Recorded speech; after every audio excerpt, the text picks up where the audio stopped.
Welcome to Zee Telugu news market watch. Indian stock market investor. Indian stock market గత 5 నెలల నుంచి ఒక క్రాష్లో ఉంది. అంటే అప్ డౌన్ అవడం జరుగుతుంది. 16% ఇంచుమించు ఇండియన్ స్టాక్ మార్కెట్ అయితే డౌన్ అవడం జరిగింది. కానీ ప్రజెంట్ మెల్లగా కోలుకుంటుందని ఎక్స్పర్ట్స్ చెప్తున్నారు. అయితే గ్లోబల్ క్యూస్, ట్రంప్ టారిఫ్లు అండ్ మన లోకల్ క్యూస్ ప్రజెంట్ స్టాక్ మార్కెట్ని బూస్టప్ చేస్తాయా, మళ్ళీ బౌన్స్ బ్యాక్ అవుతాయా, అండ్ ఇన్వెస్టర్ ఇలాంటి పరిస్థితుల్లో ఎలా ఆలోచించాలి? మొన్నటిదాకా ట్రంప్ టారిఫ్ల యొక్క భయాలు ఉండే అండ్ 90 days పాస్ చేశాడు. అండ్ తర్వాత మనకు Q4 రిజల్ట్స్ వస్తున్నాయి. తర్వాత RBI రేట్ కట్స్ కూడా జరిగినాయి.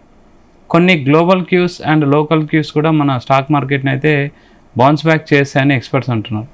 కానీ ఆల్రెడీ క్రాష్ జరుగుతున్న లాస్ట్ 5 monthsలో చూస్తే ఇన్వెస్టర్లు చాలా వరకు కూడా ఎగ్జిట్ అవ్వడం జరిగింది. పోర్ట్ఫోలియోలో 30 to 40% అయితే మైనస్ అవ్వడం జరిగింది. అండ్ ఇప్పుడు కొత్తగా వచ్చేవాళ్ళు కానీ ఆల్రెడీ ఇన్వెస్టర్లు కానీ ఈ టైంలో ఎలా ఆలోచించాలి? మనతో మాట్లాడడానికి stock market analyst Subhash Babu గారు ఉన్నారు. Hi sir. హాయ్ అండి. సార్, ఇప్పుడు లాస్ట్ 5 months నుంచి మార్కెట్ని మీరు అబ్జర్వ్ చేస్తున్నారు. మీరు డిఫరెంట్ గ్లోబల్ సంబంధించిన కంట్రీస్ యొక్క ఎకనామిక్ సిచ్యువేషన్స్ కూడా అబ్జర్వ్ చేస్తుంటారు. అవునండి. వాటితో పోలిస్తే మన ఇండియన్ స్టాక్ మార్కెట్ ఎలా ఉంది, అండ్ దాన్ని బట్టి మనం ఒక ఇన్వెస్టర్, అంటే మనం ఇప్పుడు కామన్ ఇన్వెస్టర్ ఎలాంటి జాగ్రత్తలు తీసుకోవాలి, ఎలా ఆలోచించాలి? ఓకే, ఇందాక మీరు చెప్పినట్టు మేబీ సెప్టెంబర్, అక్టోబర్ నుంచి మన మార్కెట్స్ డౌన్ టర్న్లో ఉన్నాయి. కరెక్షన్ స్లోగా అయ్యి ఫైనల్గా ఒక 15% మన కరెక్ట్ అయింది. మనకి చాలా కంపెనీస్ ప్రైసెస్ని బాగా, స్టాక్స్ బాగా పడిపోయి, large cap, small cap, mid cap అన్నీ కూడా బాగా ఈక్వల్గా సఫర్ అయినట్టు కేసెస్ చూసాం మనం. ముఖ్యంగా మిడ్ అండ్ స్మాల్ క్యాప్లో చాలా తీవ్రమైన సెల్లింగ్ ప్రెషర్ వచ్చింది మా కంపెనీస్ మీద. ఓకే, అది అవుతున్న బ్యాక్గ్రౌండ్లో ట్రంప్ టారిఫ్ ఇష్యూ స్టార్ట్ అయింది. సో అంతవరకు మన మార్కెట్ పడింది, మన ఓన్ కార్పొరేట్ ఎర్నింగ్స్ అవ్వచ్చు, లేకపోతే గ్లోబల్ డిమాండ్ తగ్గడం అవ్వచ్చు, దానివల్ల మన మార్కెట్స్ కరెక్ట్ అయింది. ఎప్పుడైతే ట్రంప్ ఫ్యాక్టర్స్ మన పిక్చర్లోకి వచ్చాయో మన మార్కెట్ మన చేతిలో నుంచి వెళ్ళిపోయి ట్రంప్ యూఎస్ మార్కెట్ చుట్టూ కానీ గ్లోబల్ డైనమిక్స్లో మన మార్కెట్ బిహేవ్ చేయడం మొదలుపెట్టాం మనం. ఓకే. సో లక్కీలీ అదర్వైజ్ మన ఇండియన్ టారిఫ్స్ మీద కానీ ఇండియన్ ప్రొడక్ట్స్ మీద కానీ ట్రంప్కి అంత తీవ్రమైన ఉద్దేశం లేదని అనిపిస్తుంది చూస్తుంటే. ఓకే, ఏదో డెఫినెట్గా 10% అయితే మన మీద టారిఫ్ వస్తుంది, బేసిక్ టారిఫ్ వస్తుంది మన మీద. మిగతా దేశం కంపేర్ చేస్తే మనకు కొంచెం సాఫ్ట్గానే మనకి ట్రీట్మెంట్ వస్తుంది అనిపిస్తుంది. సో చాలామంది నన్ను అడుగుతూ ఉంటారు, యుఎస్ మాటలు మనం అందరూ వినాలా, యుఎస్ అంటే ఏం చెప్తే ప్రపంచం మొత్తం డాన్స్ చేయాలి వాళ్ళ ట్యూన్స్ కానీ. యాక్చువల్ చేయాలి, ఎందుకంటే US is the largest market in the world. Okay, అన్ని దేశాలకి యుఎస్ మార్కెట్ అవసరం. చాలా చిన్న పెద్ద దేశాలన్నిటికీ US market is a big consumer. Okay, ఆ మార్కెట్.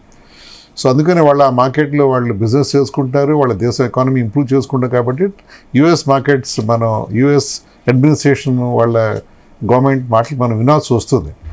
వినకపోతే అది మనకి అల్టిమేట్గా బిజినెస్ పరంగా మనకే నష్టం వస్తుంది. ఓకే.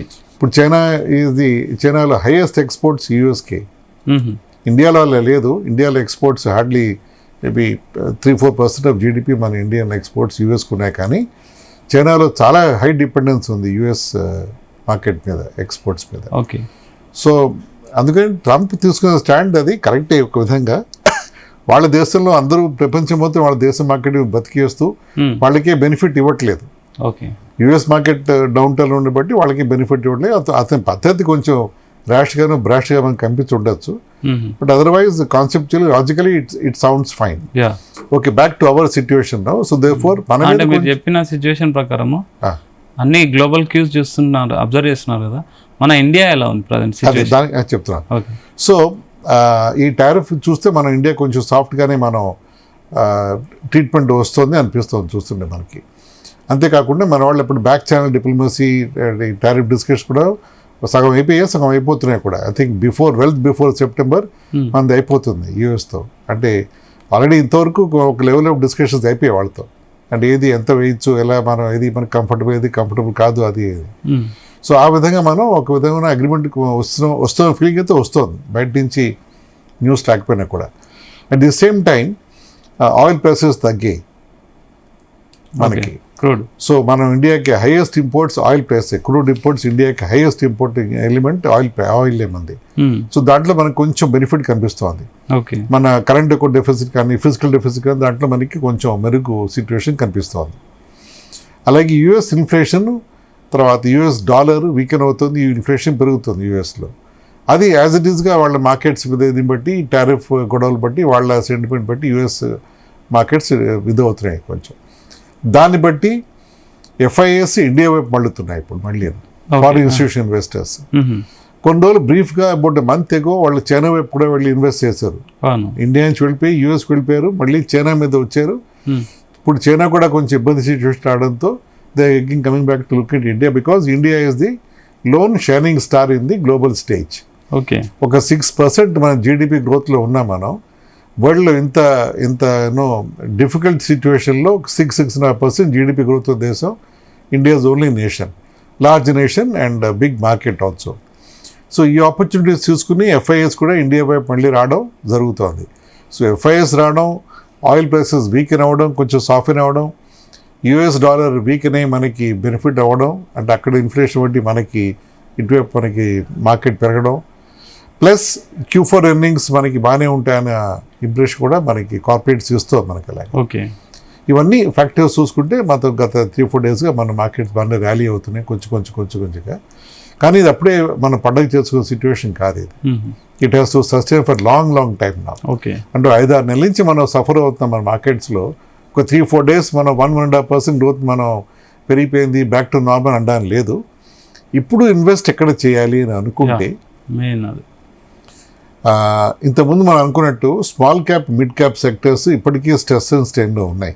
ఓకే. వాటి వాల్యుయేషన్స్ ఇప్పుడు కూడా బాగానే హైగానే ఉన్నాయి. ఓకే. సో అలాంటి వాటిలో మళ్ళీ ఇన్వెస్ట్ చేసి మార్కెట్ ఏమాత్రం మళ్ళీ కొంచెం రేపు పొద్దున కొంచెం అటు ఇటు అయితే కూడా మళ్ళీ అడ్వర్స్ సిచ్యువేషన్ చూసే అవకాశం ఉంది. కాబట్టి ఇప్పటికీ large cap is a best bet to invest in. Okay. Large cap అంటే బిగ్ బ్యాంక్స్, ఫైనాన్షియల్ ఇన్స్టిట్యూషన్స్ వాటిలో మనం ఇన్వెస్ట్ చేయడంలో మీనింగ్ ఉంది. తర్వాత హైబ్రిడ్ ఫండ్స్ అంటే balance advantage funds, debt equity కలుసున్న కాంపనెంట్స్ పెడితే అది బ్యాలెన్స్ అవుతుంది. కాబట్టి ఆ పోర్ట్ఫోలియో రిటర్న్స్ కూడా కొంచెం యావరేజ్గా వస్తాయి, కానీ నెగిటివ్ అంటే మీరు ఎక్కువ ఈక్విటీ అంటున్నారా చూడమంటున్నారా, మ్యూచువల్ ఫండ్ చూడమంటున్నారా సార్? అంటే మ్యూచువల్ ఫండ్స్ విషయం చెప్తున్నాను. ఈక్విటీ కూడా అలాగే మనం ప్లే చేయొచ్చు. ఓకే. ఈక్విటీ కూడా ప్లే చేయొచ్చు అలాగే. Coming back to one more approach is multi asset investments. Okay. Multi asset అంటే 3 అసెట్స్ ఇన్వెస్ట్ చేస్తాం మనం. డెట్ అంటే fixed income products, equity and gold commodities మీద. ఓకే. గోల్డ్ కూడా యుఎస్ డాలర్ డిప్రిషియేట్ అవ్వడం, యుఎస్ డాలర్ పడిపోవడంతో గోల్డ్ డిమాండ్ బాగా పెరగడంతో India almost 1 lakh touch అయిపోయి 10 grams 1 lakh టచ్ అయిపోతుంది, ఎనీ టైం టచ్ అయిపోతుంది. ఇంకా పెరిగిపోయే అవకాశం కూడా ఉంది. 1 lakh is not the limit for gold. Okay. ఎంతే పెరిగిపోతుంది. సో గోల్డ్ కూడా పార్ట్ ఆఫ్ ది ఇన్వెస్ట్మెంట్ అప్రోచ్గా పెట్టుకుంటే అంటే ఈక్విటీ, డెట్ అండ్ గోల్డ్ ఈ 3 మల్టీ 3 అసెట్స్ పెట్టుకుంటే మనం will be covering all the risk bases. Okay. Equity పడినా మనకి డెట్ సపోర్ట్ చేస్తుంది, గోల్డ్ కూడా సపోర్ట్ చేస్తుంది. ఇలా మనం 3 పెట్టుకుని మనం అంటే not having all eggs in one basket కాన్సెప్ట్లో మనం రకరకాల కాన్సెప్ట్స్ వెళ్తే మనం విల్ బి డూయింగ్ బెటర్. ఇప్పటికి కూడా మనం ఇంకొక 6 months మనం జాగ్రత్తగా మనం కేర్ఫుల్గా మనం స్టెప్స్ తీసుకోవాలి ఇన్వెస్ట్మెంట్లో. ఓకే. తొందరపడి హడవడపడి మనం ఈక్విటీస్కి వెళ్ళిపోయి అంటే high risk equity sector invest చేయడం అంత కరెక్ట్ కాదు. Okay. So that's my point. Me view చెప్పండి ఇంకా. అంటే ఇప్పుడు 90 days వరకు అయితే పాజ్ ఉంది సార్ టారిఫ్స్. అవునండి. అంటే 3 months ఇంచుమించు వరకు మనకు టెన్షన్ లేదు అంతలో. అంటే వాటిని దాని తర్వాత అంటే లాంగ్ టర్మ్ ఇన్వెస్టర్లు అయితే చాలా అంటే ఒక 2 years 3 years అట్లా కంటిన్యూగా ఇన్వెస్ట్ చేసుకుంటూనే వెళ్తారు. అంటే లాంగ్ టర్మ్ ఇన్వెస్టర్లకు ఏం చెప్తారు? ఐ థింక్ అప్పుడే మన markets have discounted the tariff effect. Okay. మాటికి మనం టారిఫ్ మనం మార్కెట్ రియాక్ట్ అనుకోలేము. Okay. Unless great other adverse news గట్టిగా వస్తే తప్ప అప్పుడే మా మార్కెట్ దాన్ని డిస్కౌంట్ చేసేస్తుంది. అప్పుడు అది రియాక్ట్ అయిపోయింది, మనం మార్కెట్ పడింది, మళ్ళీ స్టెబిలైజ్ అయింది, ఒక లెవెల్కి వచ్చాం మనం. ఓకే. ఇప్పుడు మోర్ ఆర్ లెస్ 10% ఉంటామని అనిపిస్తుంది మనకి చూస్తుంటే. అది ఓకే. ఆ 26%, 10 to 26 అన్నాడు, అది మేబీ మధ్యలో 15-18లో వచ్చి ఆగుతున్నామో, అది కూడా ఐటమ్ వైజ్ ఉంటుంది కాబట్టి. అంటే మన మేజర్ ఎక్స్పోర్ట్స్ మీద అంత టారిఫ్ ఉండకపోవచ్చు. ఇండియా కూడా సాఫ్ట్వేర్గా వాళ్ళకి కావాల్సిన మన టారిఫ్స్ మనం లోవర్ చేస్తున్నాం. మీరు also pleasing US markets, US దీన్ని కాబట్టి. సో దేర్ఫోర్ మళ్ళీ టారిఫ్ పరంగా మళ్ళీ మనకు కొత్త షాక్ వస్తుంది అనుకోను నేను. ఓకే.